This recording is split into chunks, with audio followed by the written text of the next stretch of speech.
이 시간 다 함께 일어나셔서 누가복음 18장 31절부터 34절까지의 말씀을 다 같이 읽겠습니다. 31절입니다.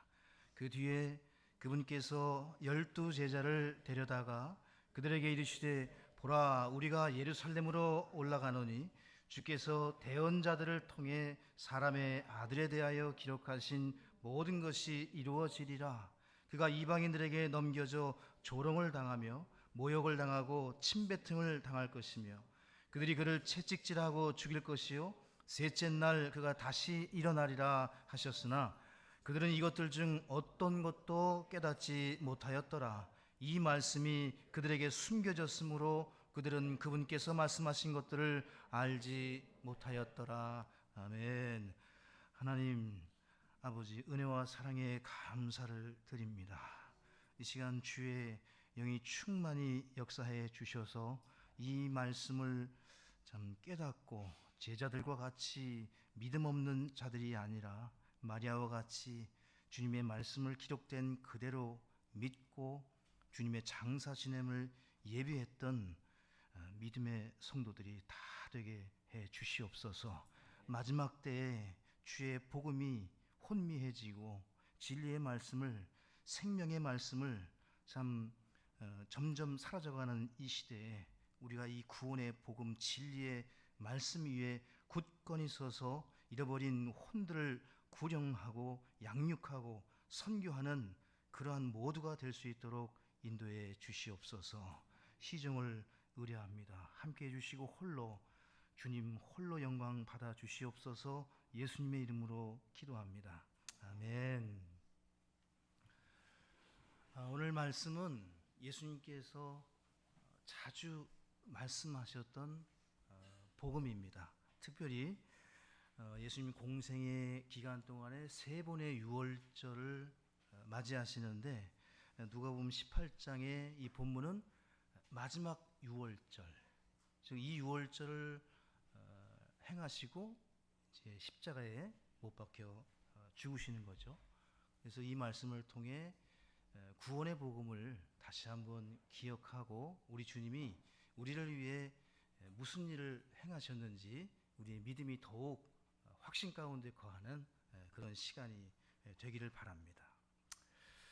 우리 주님은 이 복음에 대해서, 즉 십자가의 죽으심과 부활에 대해서 반복해서 미리 말씀해 주셨어요. 특별히 유월절을 맞이해서 올라가실 때는 제자들에게 이번 유월절에 이러이러한 일이 있을 것이다. 이러이러한 일을 행할 것이다. 그래서 한 번은 갈릴리와 사마리아를 통과해야 하겠는지라 하시면서 보통 갈릴리와 그 사마리아를 통과하지 않고 유대인들은 옆으로 돌아서 예루살렘으로 올라가는데 직접 통과해서 올라가셨죠. 그래서 자신의 죽음에 대해서 제자들에게 반복적으로 말씀해 주셨고 또 알려주셨습니다. 그리고 셋째 날에 죽은 자들로부터 다시 일어나신다는 사실도 반복해서 알려주셨어요. 그렇죠? 특별히 이 죽음에 대해서는 상당히 상세하게 설명을 해주십니다. 성경을 읽어보시면. 그래서 어떻게 죽으실지, 침뱉음을 당하고 채찍질을 당하시고 또 모욕과 수치를 다 받으시고 상세하게 어떻게 죽으신다는 사실을 말씀해 주시는데, 반면에 부활에 대해서는 한 문장 외에는 없어요. 내가 다시 셋째 날에 일어나리라. 부활에 관한 말씀은 이 문장이 답니다. 그러니까 어떻게 부활하시고 그 과정은 설명하지 않으시고 반드시 일어나고 반드시 다시 부활하신다는 사실을 명확하게 제자들에게 알려주셨어요. 그러니까 십자가에 대한 설명을 많이 하셨지만 부활에 대한 설명은 간단하게 명확하게 일어나리라 말씀하셨는데, 제자들이 이 말씀을 깨닫고 기억하고 믿었습니까? 제자들 12명은 아무도 믿지 않았습니다. 주님이 죽으실 때까지도 아무도 안 믿었어요. 부활하신 후에 믿었습니다. 예. 그래서 오늘 주의 만찬을 행하면서 주님 오실 때까지 죽으심에 대해서 기억하면서 왜 우리에게 죽으심을 그렇게 오랫동안 많이 설명하시면서 그 결론을 어떻게 맺으시는지 바로 부활로 우리의 모든 것을 다 매듭 지으시면서 죽음이 끝이 아니라 주님 오실 때까지 죽음을 기억하면서 우리는 어떠하신 주님을 기억하고 만날 것입니까? 죽으신 주님이 아니라 부활의 주이심을 믿습니다. 그리고 주님과 같이 부활을 할 것입니다. 주님은 죽으셨습니다. 사람은 누구나 다 죽습니다. 그러나 주님은 셋째 날 다시 부활하셨습니다. 사람은 아무도 스스로 죽음에서 일어난 자들이 없습니다. 오직 주님만이 셋째 날 다시 부활하셨습니다. 성경을 보시면 대언자들이 죽은 자들을 일으킵니다. 엘리야가 죽은 자 위에 엎드려서 그 시체 위에 자신의 몸의 열기를 전달해서 죽은 자를 살려냅니다. 그 제자 엘리사도 죽은 자를 일으킵니다. 예수님께서도 야이로의 딸을 그 죽은 지 몇 시간 만에 다시 살려내세요. 또 누가복음 7장 14절에 보시게 되면 나인성의 과부의 그 아들을 살리시는데 이 살리시는 장면이 흥미롭습니다. 누가복음 7장 14절을 보시면 이제 관에 그 아들을 넣고 이제 사람들이 그 아들의 관을 옮겨가는 중에 예수님께서 이렇게 말씀하십니다. 14절 보시면 가셔서 관에 손을 대시니 그를 나르던 사람들이 멈추어 서니라. 그분께서 이르시되 청년아 내가 네게 이르노니 일어나라 하시매. 그러니까 그 관 위에 손을 얹고 일어나라 하시니까 이 청년이 일어나 앉아서 예수님을 봅니다. 이 청년을 살리시죠. 이 능력이 사도들에게도 전달되어서 사도행전에 보게 되면 특별히 사도행전 9장 40절에서는 한번 보실까요? 이제 베드로 사도가 다비다라는 여인, 또 도르가, 번역하면 도르가라는 여인인데 같은 인물이에요.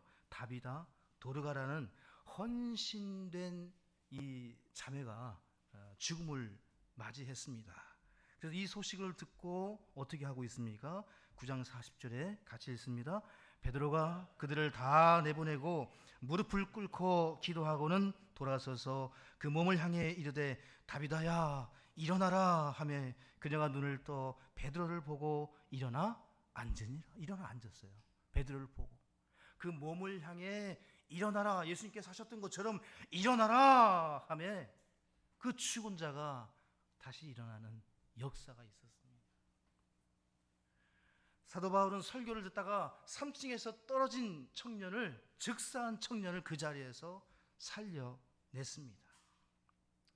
이들은 모두 육신이 다시 다 살아났죠.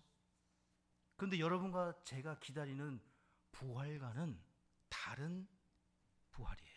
이 부활은 그들의 몸은 다시 살아났지만 불사불멸의 몸으로 다시 산 것이 아니라 다시 살아나기는 했지만 썩지 않고 쇠하지 않고 영광스러운 하늘에 속한 몸이 아니라 다시 죽는 몸이었어요. 죽은 지 나흘 만에 묻혀서 썩은 내가 나는 나사로를 향해서 나사로야 나오라 하시면서 그 나사로를 살리셨지만 그 나사로의 몸은 어머니로부터 받은 그 몸, 땅에 속한 다시 죽을 수밖에 없는 그 몸 속에 그 혼이 다시 살아난 거예요.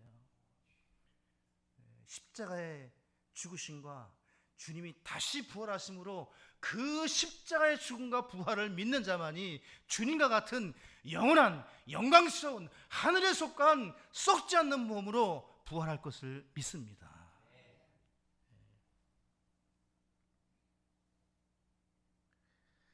예수님은 손과 발에 못자국과 옆구리에 창자국을 가지셨지만 요한복음 20장에 보시게 되면 도마가 내가 그 옆구리에 그 손에 내 손가락을 넣어보지 않고는 믿지 못하겠다 하니 도마를 위해서 주님이 보지 않고 믿는 자가 더 복되도다.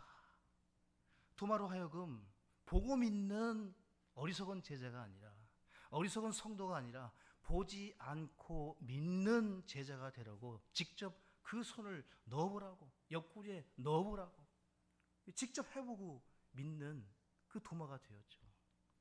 그 한 사람의 믿음, 그 도마의 의심을 없애주시기 위해서 주님이 친히 그렇게 말씀을 하신 겁니다. 여러분, 우리가 부활의 몸으로 휴거되어 주님을 만날 때 바로 그 손의 못자국과 그 발의 못자국과 그 옆구리에 창자국이 있는 우리 주님을 도마처럼 다시 만날 줄로 믿습니다. 여러분, 사람이 죽고 우리가 주님을 믿는 가운데 주님을 다시 만나게 되면 장차 다시 오실 그 주님을 도마가 만났던 것처럼 만날 것이고, 주님이 여러분과 저를 있는 모습 그대로 다시 우리를 알아보시고 우리의 이름을 친히 각자 다 불러주실 것을 믿습니다. 우리가 기다리는 부활입니다. 전혀 생판 모르는 부활이 아니에요. 부모님도 몰라보고 자식들도 몰라보고 다 몰라보는 완전히 새롭게 변화되는 잘못된 가르침으로 그런 부활을 믿는 것이 아니라, 우리는 모세를 알아볼 것이고 바울을 알아볼 것이고 다윗이 어떠했는지, 아브라함이 주님을 어떻게 섬겼는지 그 몸의 흔적들을 통해서 알아볼 거예요. 여러분, 바울은 복음을 전하다가 40에 하나 뺀 39대의 매질을 당했습니다. 생각해 보세요, 여러분. 39대를 맞는다고 생각해 보세요. 그 몸에 채찍질을 당하고 돌에 맞아서 2번을 죽고 바닷속에 빠져서 죽었습니다. 이 바울은 주님이 계속 살려내시는 거예요. 39대를 5번 맞았다면 이 몸이 만신창이가 됐을 겁니다. 성한 데가 하나도 없을 거예요. 온몸이. 그 바울이 그리스도의 표, 내가 그리스도의 흔적을 가졌노라. 우리는 바울을 알아볼 것입니다. 우리 데살로니가 전서 5장을 같이 보시죠.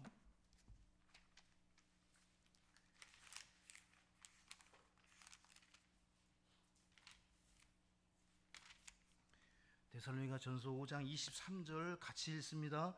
화평에 바로 그 하나님께서 너희를 온전하게 거룩히 구별하시기를 원하며, 또 너희의 온 영과 혼과 몸이 우리 주 예수 그리스도께서 오실 때까지 흠없이 보존되기를 내가 하나님께 기도하노라. 내가 누구입니까? 바울입니다. 근데 바울은 그 몸을 어떻게 썼습니까? 그 영을 어떻게 썼습니까? 그 혼을 어떻게 썼습니까? 집안에 가만히 앉아서 그대로 그 몸에 아무 상처도 없이, 수고도 없이, 땀 흘림도 없이, 드림도 없이, 채찍질 받음도 없이 그대로 보존하는 데 썼습니까? 먹고 마시고 입고 내 몸을 성하게 하는, 온전케 하는 일에 쓴 것이 아니라 주를 위해 그 영과 혼과 몸을 다 쓴 것입니다. 이것이 온전케 하시는 주님의 능력입니다. 부활의 능력이에요. 주님이 그 수고를 하시고 완벽하게 어떠한 몸으로 바꿔주시는 겁니까? 썩지 않고 쇠하지 않고 영광스러운 몸으로. 바울을 만났을 때 아주 보기 흉한 몸이 아니라 어떠한 몸으로 본다고요? 영광스러운 몸, 기쁨의 마음으로 그를 맞이할 것입니다. 주님을 우리가 맞이하듯이. 십자가에 박힌 바로 그 몸이심에도 불구하고 주님은 변화된 몸이셨습니다. 손과 발에는 못자국이 있었고 그분의 옆구리에는 창자국이 있었지만, 분명히 십자가에 못 박힌 바로 그 몸, 그 육신이었지만 그 몸은 마르다가 알아보지 못했던 변화된 몸이었고, 제자들이 엠마오 도상에서 걸어가면서 이야기하고 눈으로 직접 보면서도 그분을 알아보지 못했던 영광스러운 몸으로 변화시켜 주실 것을 믿습니다. 다 알아보지만 영광스러운 몸으로 변화시켜 주시는 것이 주님의 부활입니다. 이 몸은 하늘에 속한 몸, 영광의 몸, 썩지 않는 몸, 주님은 살과 뼈가 있으셔서 생선을 먹기도 하셨고 불을 쬐기도 하셨고 그들과 이야기도 하셨습니다. 우리가 받는 부활은 뼈와 살이 없는 그냥 보이지 않는 몸이 아니라 만질 수 있는 몸, 그 영적인 몸, 하늘에 속한 몸을 가지고 우리가 영원토록 살게 될 것입니다. 이것이 성경이 가르치는 부활의 모입니다. 사랑하는 성도 여러분, 죽음이 육신의 생명의 끝이라면 부활은 육신의 죽음의 끝입니다. 믿지 않는 자들의 죽음은 그 육신의 생명이 끝이라면 믿는 자의 부활은 그 육신, 우리 육신의 끝이, 이 죽음이 새로운 시작, 부활임을 믿습니다. 생자 필멸이라고 하죠. 모든 살아있는 것은 반드시 죽는다고 합니다. 그래서 이상한 사람들은 죽음이 끝입니다. 근데 여러분과 저는 죽음이 끝이 아닌 줄로 믿습니다. 우린 죽음이 영원한 세계로 들어가는 새로운 시작임을 믿습니다. 그러므로 간절히 부활의 주, 재림의 주, 내 몸을 영광의 몸으로 바꿔주실 그 주님을 오늘도 사모하며 기다려야 될 줄로 믿습니다. 우리 주님께서 부활하심으로 사망을 완전히 패하셨습니다.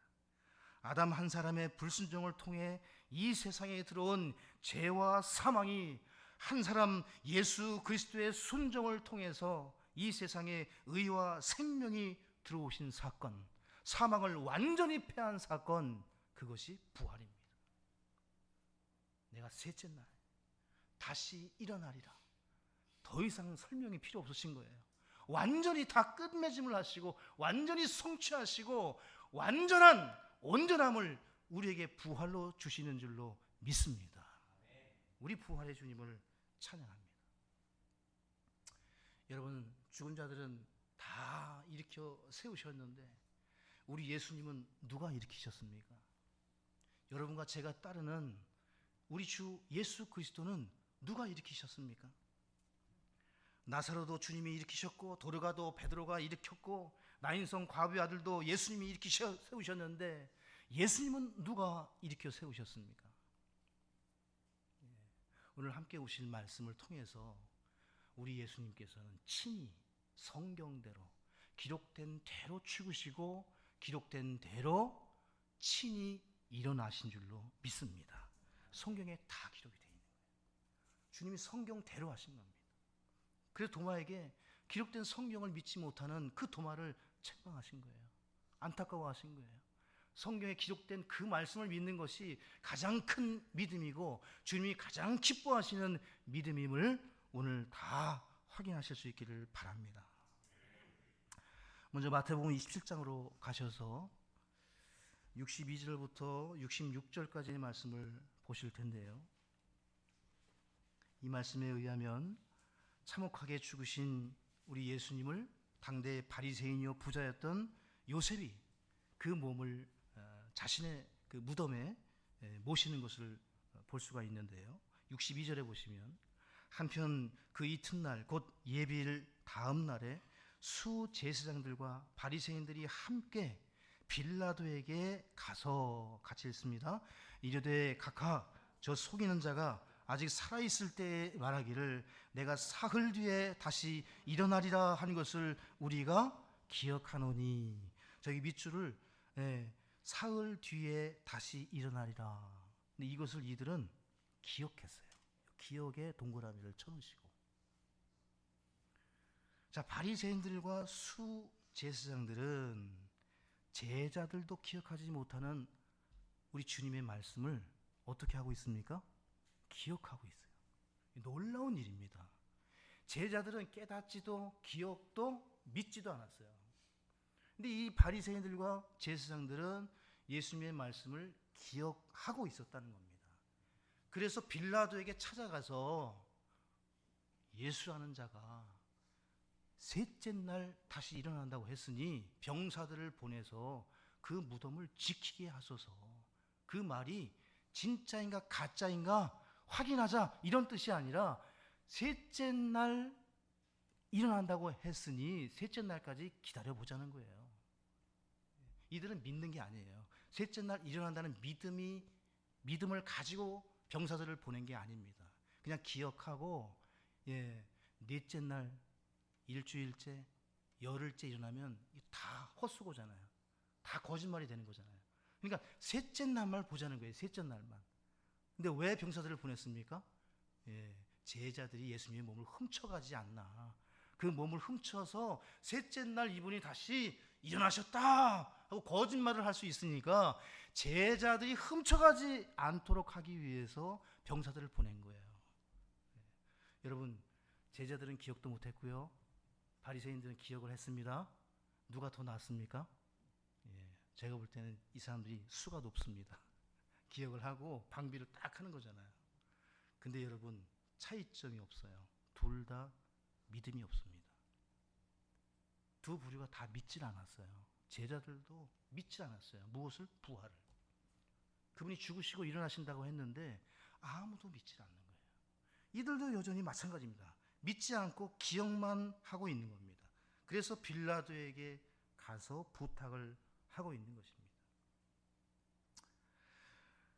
여러분, 셋째 날 다시 일어난다는 말은 그들이 죽음에 대해서도 인정하고 있다는 전제가 됩니다. 죽지 않고는 부활할 수 없기 때문에 그들은 죽음까지는 믿었던 것 같아요. 근데 여러분, 복음은, 참된 복음은 성경대로 죽으시고 어디까지 우리가 믿는 겁니까? 부활할 때까지. 이걸 못 믿은 거예요, 이들은. 왜냐하면 반드시 죽여야 되니까 그들이 죽였습니다.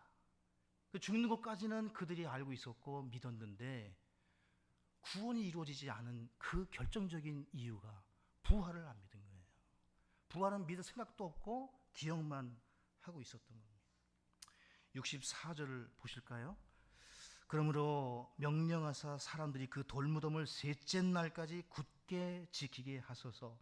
그의 제자들이 밤에 와서 그를 훔쳐간 뒤 백성에게 이르되 그분께서 죽은 자들로부터 일어나셨다 하리니 그러면 마지막 잘못이 처음 것보다 더 나쁠까 염려하나이다 하매 빌라도가 그들에게 이르되 너희에게 파수꾼들이 있으니 너희 길로 가서 너희가 할 수 있는 대로 그것을 굳게 지키라 하거늘 이에 그들이 가서 그 돌을 봉인하고 파수꾼을 세워 돌무덤을 굳게 지키니라. 그러니까 셋째 날까지 지키라고 했던 것이에요. 부활한다고 했으니까 셋째 날까지만 지키면 된다는 말이었던 것입니다. 넷째 날 그 이후에는 다 무효가 되기 때문에. 이들은 성경 해석을 여러분과 제가 배우는 문자적 해석을 하고 있습니다.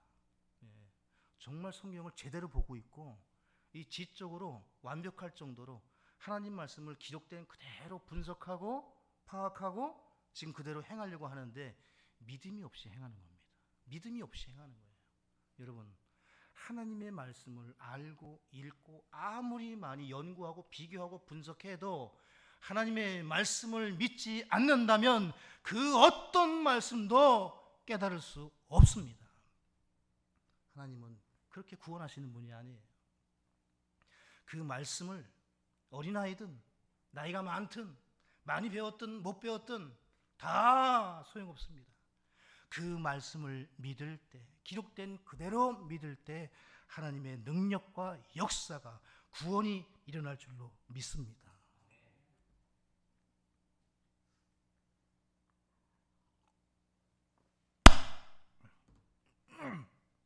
죄송합니다. 늘 제가 실수를 하네요.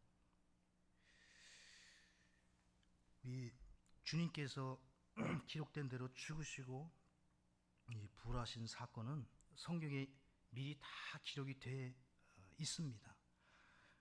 누가복음 18장 31절에 그 뒤에 그분께서 12 제자를 데려다가 그들에게 이르시되 보라 우리가 예루살렘으로 올라가노니 주께서 대언자들을 통해 사람의 아들에 대하여 기록하신 모든 것이 이루어지리라. 그 예수님은 기록된 대로 행하신 겁니다. 시편 22편과 이사야 53장입니다. 12 제자들에게 반복해서 말씀을 해주신 사건입니다. 먼저 시편 22편 14절부터 18절까지 예수님의 고난에 대해서 어떻게 기록하고 있는지 말씀을 같이 찾아보겠습니다. 사람의 아들에 대하여 대언자들이 기록한 모든 것이 이루어지리라. 시편 22편 14절에 보시면 나는, 예수님이시죠, 물같이 쏟아졌고 내 모든 뼈는 어그러졌으며 내 심장은 밀초같이 되어 내장 한가운데서 녹았나이다. 내 힘은 질그릇 조각같이 마르고 내 혀는 내 턱에 붙나이다.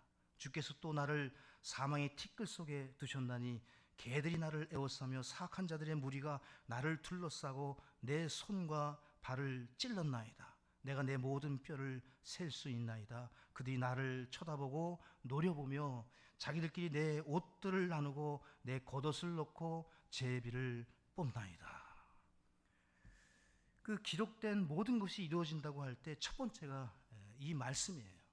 6월절에 예수님에게 문자 그대로 이루어진다는 말씀이 이 시편 22편 말씀입니다.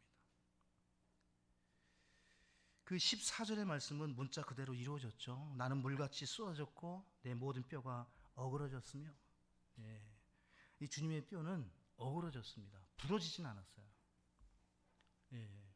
그러니까 심한 매질을 당하시고 그 십자가를 지시고 뼈가 어그러지신 거예요.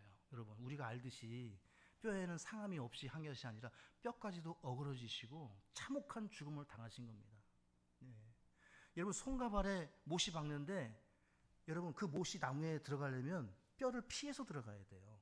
그래서 손뼈와 발뼈를 정확하게 살 쪽으로, 뼈를 피해서 살 쪽으로 박는 거예요. 뼈는 하나도 부러지지 않으셨어요, 성경에. 그래서 그 살을 뚫고 십자가에 못이 박혀야 뼈에 걸쳐서 그 몸이 십자가에 매달릴 수가 있는 거예요. 그 참혹한 죽음을 당하시고, 주님이 이 목마르다 하시면서 그들이 식초와 이 쓸개즙을 스폰지에 타서 주님께 드렸는데 처음에는 이것이 물인 줄 알고 잠깐 맛을 보셨다가 이게 마취제인 이 쓸개즙인 것을 아시고 입에 대지를 않으십니다. 그러니까 완전히 다 말라서 내장이 전부 다 녹아내리는, 완전히 그 살이 녹아내리는 이 일이 이루어진 거죠. 옆구리에 창이 찔리면서 옆에 있는, 양쪽에 있는 두 강도는 살아있기 때문에 뼈를 부러뜨린 거예요. 6월절 예배일 다음 날이 시체를 이 갈보리 동산에 둘 수 없는 날이기 때문에 이 몸을 내려야 되기 때문에 양쪽의 강도는 강제로 죽인 겁니다. 뼈를 부러뜨려서. 근데 주님은 이 오전 9시에 십자가에 달리셔서 오후 3시에 숨을 거두셨는데 이 6시에 그날 하루가 마칩니다. 그러니까 3시부터 6시 사이에 병사들이 예수님 몸을 확인해 보니까 이미 돌아가신 거예요. 이미 숨을 거두신 거예요. 그래서 그 뼈를 부러뜨리지가 않은 거예요. 그렇죠? 그러니까 예수님이 일찍 숨을 거두신 겁니다. 스스로, 친히. 자신의 생명을 스스로 내놓으신 거예요. 왜 그렇습니까? 이 말씀을 성취하시기 위해서. 기록된 말씀을 성취하기 위해서 다 그렇게 하신 거예요.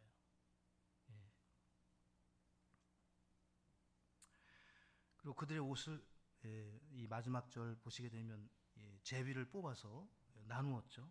정확하게는 제비를 던지는 겁니다. 유대인들은 제비를 뽑지 않습니다. 우리처럼 이 번역하는 과정이라고 썼지, 제비를 던져서 나오는 것을 가지고 선택을 하게 되는데, 이 겉옷을 나누는 이유는 이 십자가에 달려 죽은 사람이 모든 화와 저주를 다 감당하기 때문에 그 사람이 걸친 옷을 집에 갖다 놓으면 자신의 집에 액과 화가 다 물러난다는 그 미신 때문에 이 말씀대로 그렇게 한 거예요. 그러니까 전부 다 기록된 대로 다 이 일들이 이루어지는 겁니다. 그 다음에 이사야서 53장도 보시겠습니다. 이 부분들은 오늘 시간이 많이 지나기 때문에 구체적인 부분들은 나중에 한 번 더 설명을 드릴게요.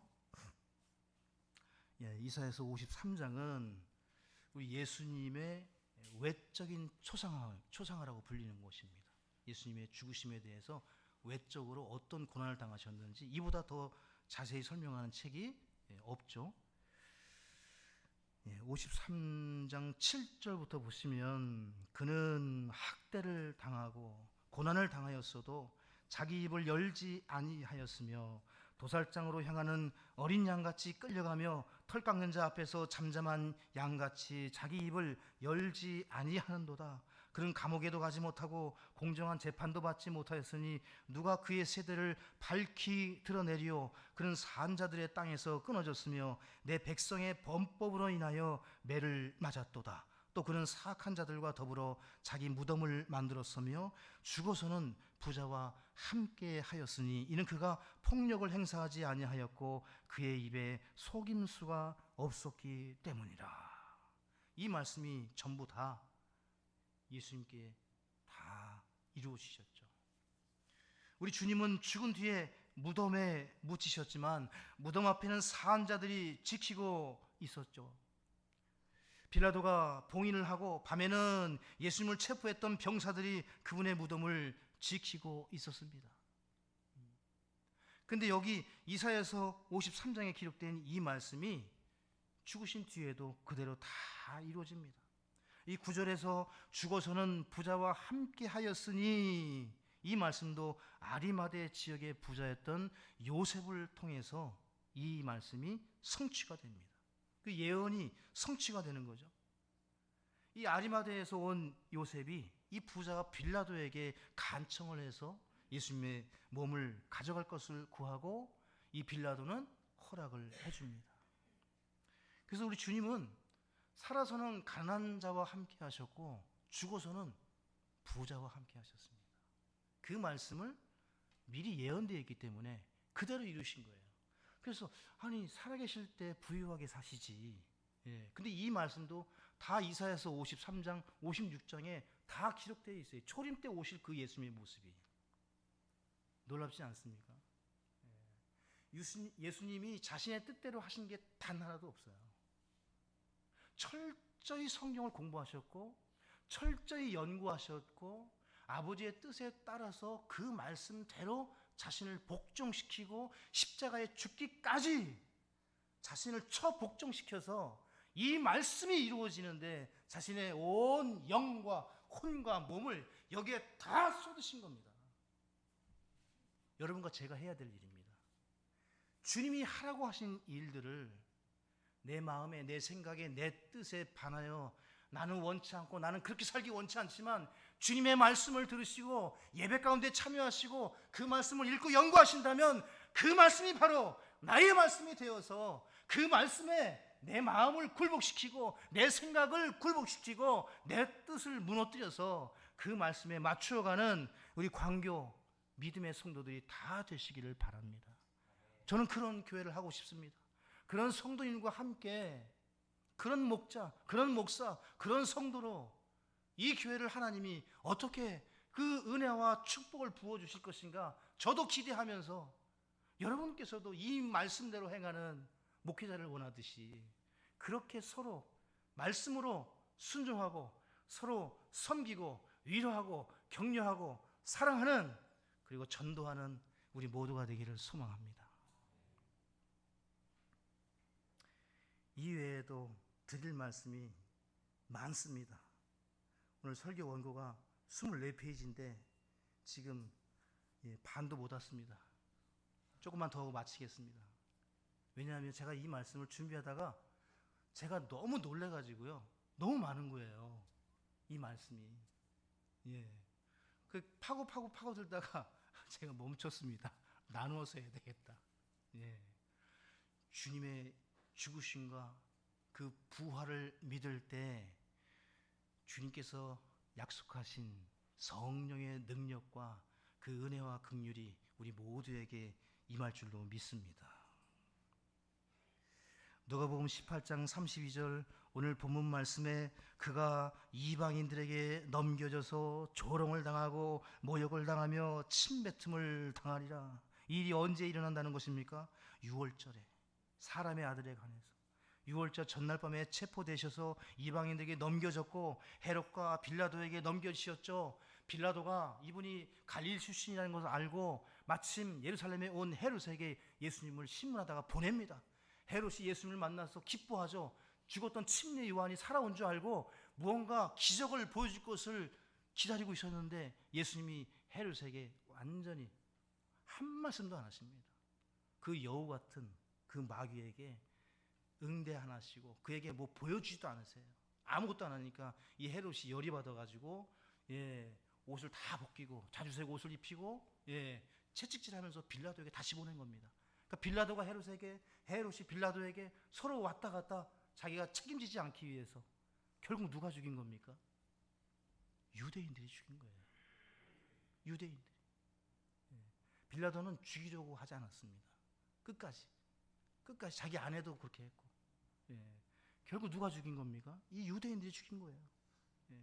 그 대가를 지금 2000년 동안 받고 있지 않습니까? 메시아를 죽였다니까요. 하나님을 죽였습니다. 그들이 왕으로서 오셨는데 그들이 영접하지 않냐고 그분을 거절했을 때 유대인들이 지금까지 고난 가운데 있는 겁니다.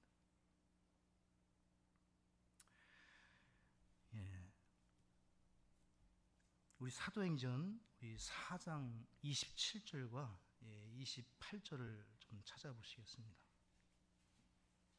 사도행전 4장 27절 28절에 이사야서 말씀이 그대로 성취가 되거든요.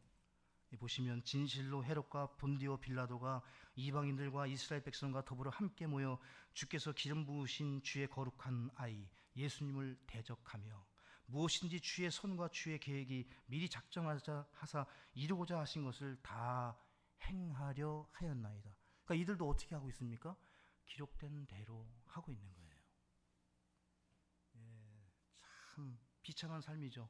성경에 기록된 대로 이들도 쓰임받고 있습니다. 악하게. 또 이사야 50장 6절에 때리는 자들에게 내 등을 내주고 머리털을 뽑는 자들에게 내 뺨을 내주며 수치와 침뱉음을 피하려고 내 얼굴을 가리지 아니하였도다. 우리 예수님은 침뱉음을 당하면 그대로 그 얼굴에 침을 받으셨어요. 피하지도 않으셨습니다. 왜 그렇습니까? 기록되어 있기 때문에. 머리털이 뽑히면 그냥 머리를 내밀어 주셨어요. 이 이사야 50장부터 56장까지가 초림에 대한 말씀이에요. 여러분 한번 읽어보시면 거기에 있는 말씀들이 다 이루어집니다.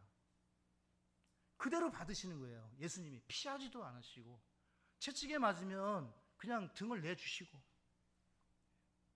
이 말씀을 다 이루시기 위해서, 성취하시기 위해서 자신의 몸에 당할 일을 다 연구하시고 읽으셨고 알고 계셨고 친히 자신의 생명을 내어놓으시고 다시 부활하셨습니다. 기록된 대로, 말씀하신 대로 다 하셨습니다. 누가복음 18장 33절에 그들이 그를 채찍질하고 죽일 것이요 셋째 날에 그가 다시 일어나리라 하시되, 셋째 날에 다시 일어나리라. 여러분, 이 예수님의 죽으심에 대해서 제자들은 단 한 사람도 믿지를 않았는데 이 죽으심을 유일하게 믿은 여인이 있습니다. 마태복음 26장에 보시게 되면 우리 한번 보실까요? 12절 말씀을 보시면 주님이 수없이 반복해서 제자들에게 자신의 죽음과 부활을 말씀하셨는데 이 사랑했던 제자들은 단 한 사람도 믿는 자가 없는 겁니다. 여기 26장에 보시게 되면 마리아가 등장을 합니다. 옥합을 깨어서 예수님의 발에 향유를 부은 그 마리아가 유일하게 예수님이 이번 6월절에 죽으신다는 사실을 알고 26장 다 읽으면 좋겠지만요 12절 같이 읽어보시면 그녀가 내 몸에 이 향유를 부은 것은 나를 장사 지내기 위함이니라. 그러니까 유일하게 이미 알고 있었던, 미리 알고 있었던 사람이 누구예요? 마리아예요. 이 여인이 그래서 복음이 선포되는 곳마다 설교를 하라고, 이 여인도 함께 전파하라고 성경에 기록하고 명령하신 거예요. 왜요? 유일하게 이 사실을 알고 믿은 영적인 사람이 이 마리아 한 사람밖에 없었습니다.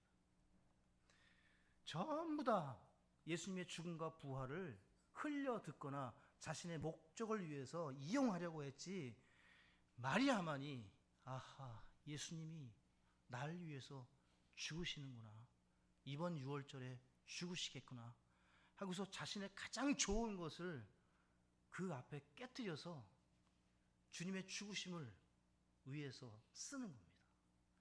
복음을 위해서 쓰는 것은 아까울 수가 없는 거예요. 누군가의 영혼이 구원받는다면, 그 사람이 예수 그리스도를 만날 수만 있다면, 여러분, 우리의 영과 혼과 몸이 가진 모든 것들을 불살로 아낌없이 드린다 할지라도 그 혼이 살 수 있다면 우리는 기다리고 참고 다시 전하고, 예수님이 그러하셨던 것처럼 그가 믿을 때까지 복음을 전해야 될 줄로 믿습니다. 제자들이 믿을 때까지 전하셨어요. 제자들이 돌아올 때까지 그들에게 전하셨습니다. 누가 그렇게 하셨습니까? 예수님이 그렇게 하셨습니다. 근데 여러분과 저는 어떻게 합니까? 조금만 기분 상하게 한다고, 내 마음에 들지 않는다고, 답답하다고, 다시는 전하지 않겠다니, 전도지 또는 복음에 대해서 우리가 얼마나 냉대하고 잘못하고 있는지 우리는 회개해야 할 것입니다. 성도 여러분, 우리가 해야 될 일, 우리 교회가 살 길, 이것을 벗어나 더 많은 사람들에게 복음을 전할 수 있는 길은 여러분과 제가 이 죽음과 십자가의 죽음과 이 부활을 전해야 될 줄로 믿습니다. 이것만이 우리가 살 길이라고 믿습니다. 복음을 전하지 않고, 영혼을 구령하지 않고, 침례를 베풀지 않고, 하나님 앞에 다른 믿지 않는 자들을 주님께 인도하지 않는 교회라면 주님께서 어떻게 교회를 세울 수가 있겠습니까? 오늘 주의 만찬과 이 말씀들을 통해서 우리의 믿음이 더욱더 이 말씀 위에 굳건히 서게 되고, 우리가 복음을 전하는 자로 다시 우리 마음을 다잡고 새롭게 하는 그런 시간이 되기를 원합니다. 여러분, 성경 누가복음 24장 6절과 7절을 보시고, 그리고 한 구절 더 보고 말씀을 마치겠습니다. 먼저 누가복음 24장 6절과 7절 같이 읽겠습니다. 그분은 여기 계시지 아니하고 일어나셨느니라. 그분께서 아직 갈릴리에 계실 때 너희에게 어떻게 말씀하셨는지 기억하라. 이제 여기에도 동그라미를 치세요. 아까 그 기억하라고 할 때 그건 수제사장들과 바리새인들이 했던 일이고, 이제 부활하신 후에 주님께서 이제 하시는, 천사를 통해서 하시는 말씀이에요. 우리에게 어떻게 하라고요? 기억하라고요. 7절, 이르시기를 사람의 아들이 반드시 죄 많은 사람들의 손에 넘어가 십자가에 못 박히고 셋째 날 다시 일어나야 하리라 하셨느니라. 우리가 기억해야 될 말씀은 이 복음인 줄로 믿습니다. 이 복음을 반드시 우리는 제자들처럼 기억하지 못하는 자가 아니라 주님 오실 때까지 기억함으로 이 복음을 전하는 여러분과 제가 되어야 될 줄로 믿습니다. 끝으로 사도행전 10장 41절을 읽고 마치겠습니다. 우리의 믿음이 어디 위에 있어야 되는가 다시 한번 확인하실 수 있기를 바랍니다. 10장 41절 다 같이 읽습니다. 온 백성에게 보여주지 아니하시고 오직 하나님께서 미리 택하신 증인들 곧 그분께서 죽은 자들로부터 일어나신 뒤에 그분과 함께 먹고 마신 우리에게 보여주셨느니라. 이 말씀을 보시게 되면 보고 믿는 것은 참된 믿음이 아니라는 거예요. 예수님이 부활하셨습니다. 저 같으면 여기 이 선택받은 사람들에게만 70인 제자, 500인 제자, 12사도에게만 40일 동안 보이지 않으시고 전 세계에 있는 사람들에게 부활하신 것을 보여주셨을 거예요. 저 같으면. 예수님이 그렇게 안 하셨습니다. 40일 동안 계시면서 다 보여주시지 않으시고 정한 사람에겐 보여주셨어요. 그러니까 이게 무슨 말입니까? 보는 것으로는 믿음이 생기지 않는다는 거예요. 보는 것으로는 구원을 받을 수 없습니다. 어떻게 구원받습니까? 기록된 성경, 이 말씀을 믿을 때 가장 큰 믿음으로 인도하시는 줄로 믿습니다.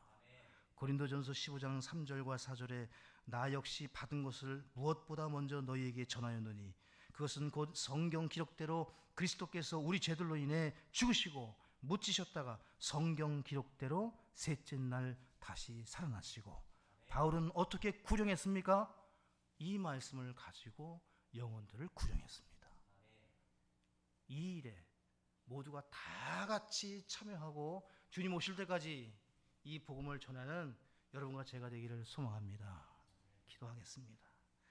하나님 아버지, 오늘 예배 가운데 함께해 주시고 우리의 마음 속에 주의 말씀으로 좀 도전하시고 우리가 어떠한 자로 드러나야 될지 가르쳐 주셔서 감사합니다. 그리스도 안에서 누리는 풍요로움과 자유함 속에서 우리가 주님을 위해 복음을 전하고 또 교회를 세우고 사랑하는 형제와 자매들을 섬기는 일에 우리가 드려지도록 도와주시옵소서.